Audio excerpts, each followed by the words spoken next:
మోడీ గారి ప్రభుత్వం, ఇక్కడ చంద్రబాబు నాయుడు గారి ప్రభుత్వం రెండు కలిపి డబుల్ ఇంజన్.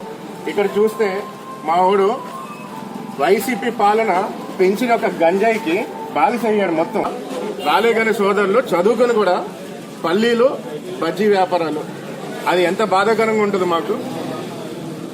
అంటే మా నోడంతా ఏం చేశాడు పోయిన ఎలక్షన్ లో, తీపి తీపి కౌలు చెప్పాడు. ఉసిరికాయకి చాక్లెట్ కోటింగ్ ఇచ్చినట్టు నేను రాగానే జాబ్ వస్తుంది, మూవ్మెంట్ ఉంటుంది, ఇవన్నీ ఉంటుంది అన్నాడు. ఏమి ఇవ్వకుండా పొట్టను కొట్టాడు. కొట్టి అదే బుద్ధి ఇప్పుడు వాడుతున్నాడు ఇక్కడ. దీనికి మనం అంతా యువత అంతా మేలుకోవాలి. ఇది ఈ చీకటి రాజ్యాన్ని నుంచి వెలుగు రావాలంటే కూటమి ద్వారానే వస్తుంది.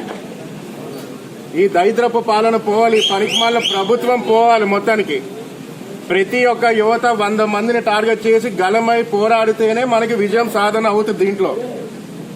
కానీ మీకు చెప్పేది ఏంటంటే మన యువత భవిష్యత్తు చంద్రబాబు నాయుడు గారి యొక్క సంకల్పంతో, అలాగే శ్రమించే మన పవన్ కళ్యాణ్ గారితో, రాష్ట్రం దేశం బాగుండాలంటే యువత ఉండాలని లోకేష్ గారితో, అలాగే యువత కళలంతా పూర్తి అవ్వాలనే ఒక ప్రయత్నంతో స్థానికుడైన మన వరం గారితో, వీళ్ళందరి కూటమి యొక్క సపోర్ట్ తోనే మన పిఠాపురంలో మన ఆంధ్రప్రదేశ్ మొత్తం అంతా అభివృద్ధి చెందుద్ది. అందరికీ మంచి బంగారు భవిష్యత్ అవుతుందని మీకు అందరికీ తెలియజేస్తున్నా.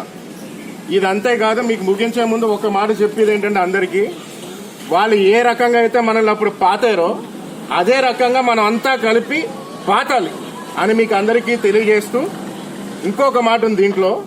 ఈసారి ఎలక్షన్ పోల్ అయ్యే ఒక విధానం, పోల్ పర్సంటేజ్ పెరుగుతుంది. ఎందుకు పెరుగుతుంది పర్సంటేజ్? జగన్ మీద రివెంజ్. ఆ రివెంజ్, ఆ కసి తీర్చుకోవాలంటే ఆ పర్సంటేజ్ ఓటింగ్ కనపడుతుంది. రేపు నేను నీ మీద రివెంజ్ తీసుకోవడానికి ఒక వేలాది మంది వచ్చి కొడుతున్నారు. ప్రభుత్వానికి ఒక దన్నం.